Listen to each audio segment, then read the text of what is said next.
好，我们不要把形式做得很花哨，关键是内容。今天我们要讲的是王太，我们要讲的是耐心。耐心，对，我们就是要讲为什么我们在大马这么久，快3年了，接触下来，有一个一开始让我们很 shocked， 到现在还是认可的印象。就大马人很耐心，那么言下之意是否是要说中国人不够耐心，很急躁呢？我讲应该讲不了这么大的话题，但我们就从自己身上去讲一讲，讲讲我们自己，我们认识的人，再来分析一下为什么会有这样的差别和他对我们的改变。这要首先从一个故事开始说起来，我称它为叫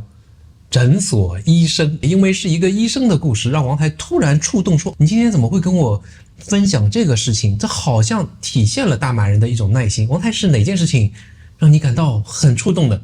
对，我觉得这件事情说给马来西亚人听，马来西亚人一定觉得这有什么好提的，每个人很正常吧？对，但对我们中国人来说，我估计大部分的上海人可能跟我们这样年龄人都能够记忆犹新，因为那天你去看病，你回来满目的春风，说明对我也是 shock 的，不然我不会这么得意的跟你去分享。对，你一回来就是一连声的跟我说，这个医生真的是太好了，真的，我这一次去看病真的是太值了。后面一句话我就问你，我说怎么了？你说医生真的是太有耐心了。我当时一听，是我要是碰到一个很有耐心的医生，我也会觉得很好，因为对我们来讲，在中国的就医服务实在是太差了。可能有的朋友会说，那是因为你们没有去私立医院。对 ，no， 你的运气不好，等等，不是这样。我也是在特需门诊一直看病的人，我只能说我在中国的这个就医体验是很差。我实在是不能想象一个耐心的医生。How come 一个医生是耐心的，你知道吗？这话是从前几周我不太舒服，主要是晚上就感觉心跳很快，很胸闷。其实大家可以想象，我们这个年龄突然半夜感受到这样，是有一种恐慌在的。所以我就约了医生，第2天到他的诊所去看一下。就跑去了。我觉得他的耐心体现在什么地方？首先他允许听我把这个各种废话，我的各种各样不舒服，碰到一些什么事情，我以前记录过一些什么事情，都详细的跟他说了一遍。对对，我是要跟大家说一下，我们家老王看病他有一个特点，他自己有一个像 log 一样的东西，要跟医生非常详细的把那个 5W1H 的这个要跟他仔细讲一下。我觉得其实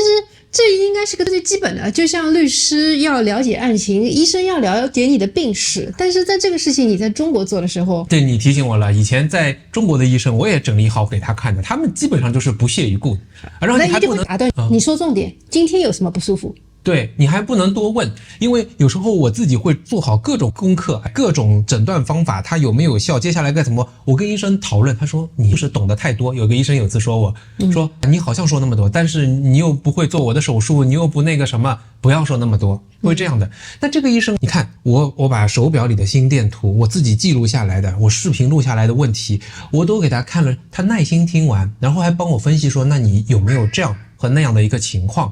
等到这个做了一些检查之后，他突然你知道吗？这个也让我很惊讶。他说：“等一下，我想起来了，好像有可能有一些问题也会影响到你晚上心脏不舒服。”他马上去还查了一下资料，也没什么忌讳的。查完以后就让我说：“你再去验个血，就验这个方向。”果然过了几天，他那个方向证明是对的。他是跟你有种探讨，他有一种帮你在设想的。在中国你肯定这次检查完先回去再说，没有不舒服就好了。你这次看病我没有陪你去，以前家里面你或者小王生病我陪你们去看，我发现这个医生不光这个耐心体现在倾听你说，他还很耐心去科普。他有那种很艰涩难懂的医学词汇，他就是属于那种耐心到是包教包会，最好是你出了我这个房间，你跟别人讲医学术语，你也能够讲出来这个地步，你知道吗？我有一次是我忘了是你还是小王，他跟我讲其中一个症状，简称是什么？他看到我拿了一个笔记本在记，他还拿了一张小纸条帮我把这个词的英文的全部都给我写下来了，你知道吗？是，好像是我体弱多病，这回我也把当初记录，因为我很喜欢记录，我就给他看到是这样的。他说原来是这个问题，那么心脏你看分成这几个是什么问题，他全部跟我科普性的解释清楚。我们不像是看病，我们更像是约好了去开一个会，去研讨，得到一个解决方案，有点像是这样的。对，那你看，虽然说起来我们不应该感到惊讶，但是我回来这么兴奋的跟你讲，其实这种耐心说明对我还是让我惊讶到的。而且为什么我觉得对我有用？因为我之前说了，我是这么恐慌的，我担心自己会不会有什么大的问题，但是医生他完全的安抚了你。还我很久没有找到答案的，他说有可能是这个方向，他至少给了你一个方向，事后更证明他的判断是对的，对他的专业度也有更进一步的认可，他能够真正的帮到你。这还只是诊所医生，注意了。对我也补一下，那天老王去看病的时候，他是非常慌的，他慌到什么地步？因为他是半夜发病，他在凌晨4点多给我发了一个 WhatsApp， 把我们家附近的这个急救车的电话号码给我整理了一遍，还有警局的电话整理了一遍，就感觉是交代身后事。我就说万一不舒服，你不要像你搞得我也心情很紧张，但是看到你红光满面的回来之后，我也就放心了。但是你说到耐心的第二点，我也想问问看你，那医生有没有谴责你？你这个太胖了。国内医生老一套说你这个体型的人，他们经常会调侃你，觉得你自己不好，谁让你医生上次去你也见过，他本身也是很胖的，他也很胖。但我跟他说了，我的那个大夫跟我说要减肥，我自己已经减了点肥了，我怎么吃的？对，我确实跟他啰嗦了很久，反正看完上午就好像就看了我一个病人，很耐心，知道吗？他给我验血，扑通扔了一个软的弹性的球扔在我手里，这样捏着这个球，他就自然血就出来了，再把这个球还给他。你的意思是医生帮你在帮我抽血的时候扔了那个软的弹性球，突然就扔到我的手里，我把它捏住，自然就可以了，很好玩的，很有爱的这种场景。我觉得以前我看病的人，包括我花很大的价钱，我们去看所谓的特需门诊，医生上来就要谴责你，就是你有一些不适症状，他会说你自己不好，巴拉巴拉讲。对，因为我怀孕时候看的特需，他会说谁让你出去走路的啦？你就应该平躺，你懂？对你的话，经常讲的就是谁让你自己吃这么胖的？减肥，你不减肥你就活该，类似这种话。今天时间有点长，大家耐心听下去。我们再给大家讲一个王太碰到过的故事，我们就来分析耐心和不耐心到底是怎么回事。这叫快递小哥，这又是一个什么故事呢？王太说说看，你碰到过快递小哥怎么就比较耐心？快递小哥碰到太多了，因为我们宝卡发货都是通过拉拉 move 来的。我发现拉拉 move 的司机每个人都非常耐心。是最耐心的，我们听一下故事。最耐心的，你完全不能想象，在你跟他讲说没有关系，你放在门口就走好了，这个收件人他允许你放在门口就走。有一个顾客是吧？有一次真实的，人家愣是在中午12点半，太阳这么晒的情况下，他跟我们讲说，你知道你们送的是食物，我觉得把食物放在门口就直接走，天气这么热，晒坏了不好，我等到他回来再给到他。后来他等了多久？应该是等了10几分钟。就你能想象这种事情，可能在我们的上海这个是不可能发生的，因为这已经是go不知道多少 miles extra 了。那我就在想，为什么他能这么耐心？我始终想不到这个答案，真的。而且他们这些小哥们，拉拉木的小哥，不论是什么种族，咱们现在碰到也是几百单下来了。我发现每一个人进来的态度都是不急不慢的，不像在中国的外卖小哥，你感觉他们都是像百米冲刺一样，进来都是气喘吁吁，非常着急的，四下张望，最好马上拎的东西了。这里不是慢悠悠的，全部是走过来的。对，你看他们很多人都是穿着拖鞋的，你就知道他工作压力怎么样。笑眯眯的走到你面前，有的时候还要跟我们前台的负责人还要再聊上几句，有的时候看到我们台上面放了这个糖果，还会拿两句，拿了之后跟我们再唠两句家常。你会发现，你当然像我们这种在中国久的人会觉得说你这不有点不务正业，但是我觉得在这种耐心的过程当中，你会发现说这个是有温度的快递服务，这不像咱们在上海经历过的快递。因为最近这段时间我给我爸过生日的时候在上海订了一个蛋糕，也是比较一个案例，好吧？蛋糕是需要冷藏的食物嘛，对，要及时送到手里的。对，我爸我妈都在家等着，我跟他说好，应该中午就送到。我看到快递签收的通知应该是在12点半就收到，可是我爸妈直到4点30分，他们才跟我说，原来快递已经送到了，这个就放在门口呢。就是快递已经急到这个程度，他连打一个电话给我妈，通知我妈开门你来拿，或者说是按一下电铃的这个时间耐心都没有，门口一放就走了，放在地上，而且有蛋糕放地上，蛋糕放在地上，我妈是隔了3个小时才发现这块蛋糕了。还能吃吗？没有任何的打招呼，你知道吗？真的是，但是我somehow我又能够理解他，因为他手上一定有很多的单子都是掐着时间要他立刻送到，不然他就有罚款。这就是进入我们要分析一下的部分，我就想跟大家来探讨，难道说这个我们主要指我们自己，我们俩碰到的一些人，我不想说一下子拉到说所有中国人，省得又大家有些人会来骂。那我们就说为什么我们不是很耐心？那你分析一下，比方说以中国的这个些快递小哥，他们为啥总是很急躁的，心情很差的，脾气很暴的，是什么原因？我觉得这个 workload 肯定也是非常大。对，那你在压力大的情况下，动作会变形，态度会变形，这个都是人之常情，可以去理解吗？你觉得呢？每天送100多单，你想这个他几乎就是一单连着一单，没有任何休息，而经常也听到这些快递小哥会出交通事故的这种新闻，对吧？他们得到的保险和待遇又是比较差的。有些人说他们赚得多，可是他真的是拿命和拿时间来换。私下这些人即使他们被培训的态度都还是蛮好的，就问他一个路，很礼貌的接受过的培训，很耐心的跟你来讲，我觉得都挺好的。但我们碰到的这些所谓不耐心的，他真的是被这个系统压榨到什么礼仪好好待人，这已经是太后面的了，这绝对不是 first order 最重要的那些事情。这他就快的，不然你想被扣几十块钱或者上百块钱，那就影响他一天的生计了。饭总归要先吃饱，肚子填饱，把家人照顾好。现在不是越来越多那种快递后面那个保暖箱，你知道吗？那些女性她在送快递，保暖箱里面就放着还不会走路的小孩，就带着一起送。这种新闻现在越来越多了。但是你说我们在马来西亚，我们也碰到过好几个骑手，他们是跟自己的太太一起来，两个人也是完全一样。我相信他们也是有生活的压力，可是可能是这里的怎么说一个机制，就导致了说你是自己可以 manage 自己的 workload， 赚多赚少你自己来。还有一个我就想到了是你刚刚也提到一点投诉机制，我觉得这里的顾客还真的是非常 nice， 我们几百单送下来，可能只有1、2次有顾客在配送时间比较久的时候，99到什么程度离开我们餐厅，就是在1小时内的这样一个配送距离的过程，2、3个小时都没有送达。在这个情况下，他们可能会在第2、3小时的时候会问一句说到哪里了。所以我们接着说为什么我们不耐心？那我觉得对，我是觉得和我们的这种文化和这个社会氛围也有关系的。我们上回有一次讨论到我们的父辈，我们的朋友，我们受到的教育，从小时候就没有把这些礼仪、耐心，怎样人与人打交道放到一个比较高、比较重要的位置。所以这个我们自然在与人交往之中就很难体现出来。如果你好好的跟人说话，好好耐心的，别人回报你这个笑容，别人给到你更好的一个表情也好，让你有更好的心情，你感到受用，你也会去传递这种。那如果人与人关系很紧张，工作压力又很大，社交礼仪这些又比较少，就没有用，所以他也就很少会体现出这些。对啊，他没有被温柔的对待过，自然也不会温柔的去对待别人。我就想到以前在上海，我们用了很多年的一个钟点工，因为用的太顺了，我就把他让他安排他到一个长辈家里面去做。后来去了几次之后，就钟点工跟我说，那个长辈对他的态度特别的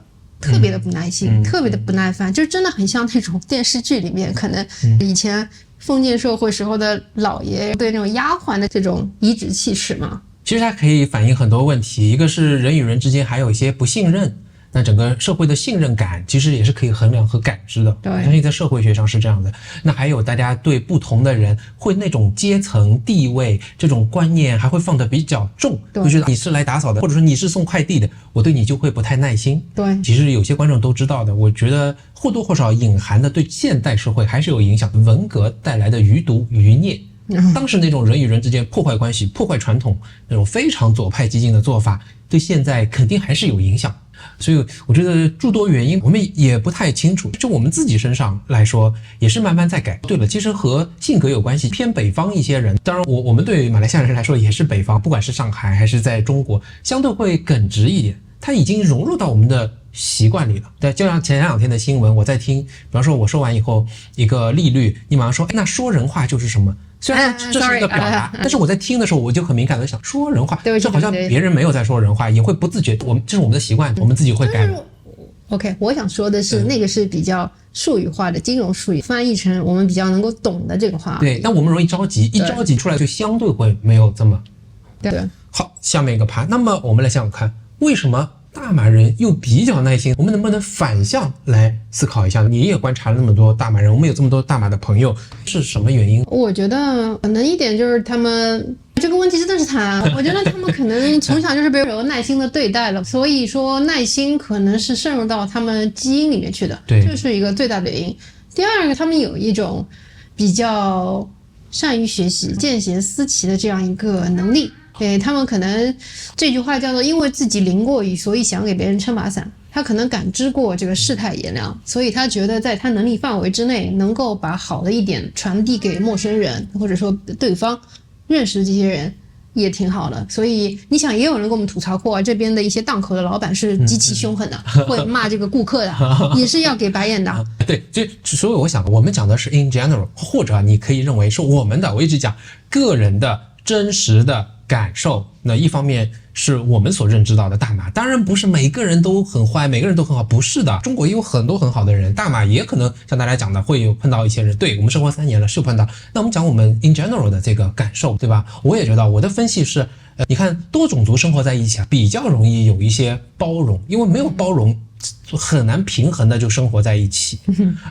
还有大家从小没有受到过像我刚讲的这些文革，这些极大的对社会的破坏，对道德和秩序的一种破坏产生的一些影响也是没有。再有你看这里还有台湾，我们都去礼义廉耻，这个就是道德像是一个定行定标的一个神针一样的，是在每个人的脑中心中，大家会知道道德是有些比较高的标准，宗教它也会牵引人去往正确的高尚的方向去，这都是我们相对比较少具备的。它社会没有剧烈的变动，所以我觉得确实我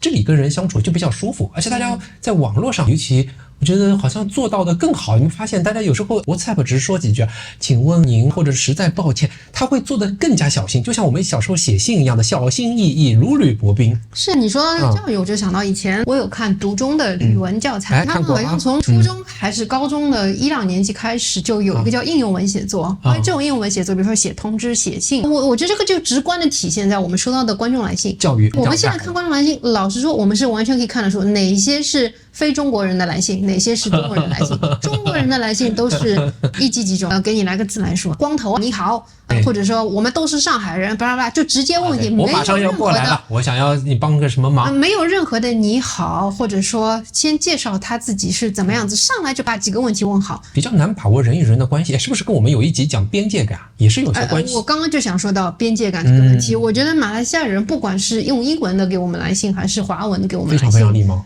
前面都是会讲一些前情，就可能会提及我们讲过的哪一些观点，他能够很受触动，或者说就是启发了他写这样一封信。你会感觉说，首先邮件的长度是很长的，第二个第一段它必定是一个非常温暖的寒暄，中国人是没有的。真的，对，这个是不一样，这个是不一样。这王太其实讲到了很多差别和原因了。你看，我也是看到大马人的信，前面总归是有一些跟你感情的铺陈，说我要给你写个信，最后还要说实在不好意思，我跟你提这个要求，或者我想要跟你讲这个事情是怎么出于，他会感到有种打扰感，更像是接近日本人的打交道的这种感觉。真的是读中的英文写作里面，它就是这么样子来规范写信的。我就想说这个，那我们没学过，我们不清楚，我大学才学，我们不清楚国中或者你们这个国民型教育里面有没有，我猜也是有的。那我想说明什么？你看我们从小学习的语文教学，因为我有一次跟王太分析说，和我们接受过的人文主义教育和语文的教学有很大的差别。我们什么实用，写一个记叙文、议论文，我们的说明文这些应用文都是一带而过的，每人写过1、2篇就学过了，就过去了。大家写的很好的，因为我以前 team 这些行政你就专门做这个工作的，来，我说每人写一个通知给我看看，写的一塌糊涂。我的团队里面的人也是吧？也有这方面的问题，都是拿着很高的工资、很好的教育，但是很好的学校毕业的，基本的这些是做不到，这个是有用的。教育上也有差别，这是我们 find out 一个原因之一。对的。那我们也花了一些时间来讲，最后我想来说说看，既然我们知道差别，也讲过自己的故事，那对我们会有什么改变？改变就是你在想脱口而出一句话的时候，你可能会想想，如果是一个马来西亚人，他会怎么说？其实你会把一些鲁莽的这种话，当然 sorry 啊，对你那一天说人话习惯，很习惯。对，你会发现说你要去克服一些像条件反射一样的 spontaneous response， we are hold back， 就要 take two seconds to rethink。我们也是见贤思齐，不是说就说从某一个人身上或者所有大马人3000多万人都是这样。既然看到这种差异，对我们就有很有益的一些思考。我有时候真的觉得，像我们外国人看一个事情反而更加客观，那我们还能看到我们身上，那还会细想一下，那我们身上的这些是怎么来的？我怎么就像你讲的会变得更好？像我现在在微信上碰到一些老的朋友，很久没见了，我打招呼先是早安、午安、晚安，这个在中国应该很少说的吧？大家上来说你最近怎么样，老王就直接说事儿了。我现在打个招呼，我相信让别人也会感到印象深刻，那也挺好的。我把这种美好也会传递给别人，一点点自己再改改。对，你想融入这一部分，你不想让自己的这个短板在这个世界里面变得这么的显著，我们要补上这块短板。好。这一集录完了，我们就吃一下今天你买的，你这个是什么？你跟我说一下。跟我小时候，我就想到我们小时候吃过一种叫麦丽酥，可能跟这个拼音很像，长得也是这样子的。对，这也是巧克力球。对，我们吃的小时候，我们是假的，不是正版的，山寨的。中国品牌，说了这么久，对，整个包装设计还有里面的产品内核都跟它抄的比较像，所以我觉得来到这边看到了童年的这个本尊，就是这个对30几年没吃了，对，这应该是澳洲的，这原来是澳洲的。好吃，那我们今天怎么给奥卡做广告呢？偶尔健康的之外，我们也需要让自己的甜牙得到一些满足。那让你做广告，大家到我们网站看一下。吃欧卡，你可以把你的卡路里的省下来出来吃这个，给自己热量的快乐。好厉害，真包容。拜拜，谢谢。